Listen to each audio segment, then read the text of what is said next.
Oh, Rep G. So yun mga ka-vlogs. Tapos na tayo nanguha ng gulay. Tapos na rin tayo nag-exercise sa ano natin. Sa tablado natin. So dito muna tayo. Napansin tayo isang kuya pa. So yun mga ka-vlogs. Nag-video na lang tayo para pang natin pag-content. So sa mga kaibigan ko, huwag niyo kalimutan na mag-follow, subscribe, ha? Subscribe at mag-comments na rin kayo, click yung notification bell para ma-inform po kayo sa mga bagong i-promote ko. Alright? May tao? Ha? Ha? Naiuno ka sa? Iuno ka. So yung mga ka-vlogs. So for this video, ito lamang po ipapakita ko. Sa mga gustong pumasyal, PM nyo na lamang sa Idol Chef Vlogs. I love you all. Mwah.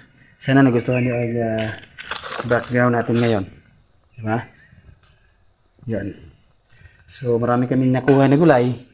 Mga pusong saging at iba pang mga pagkain na masasarap na gulay dito sa amin sa bukid. So, ano na lang. Masyal na lang kayo dito mga ka-vlogs. Diba? Hindi tayo pwede maglakas ng boses. Kasi bago pa lang tayo dito. Alright. Ayan. Sana nagustuhan nyo ito. Idol Chef Vlogs. I love you all. Mama Chop Chop.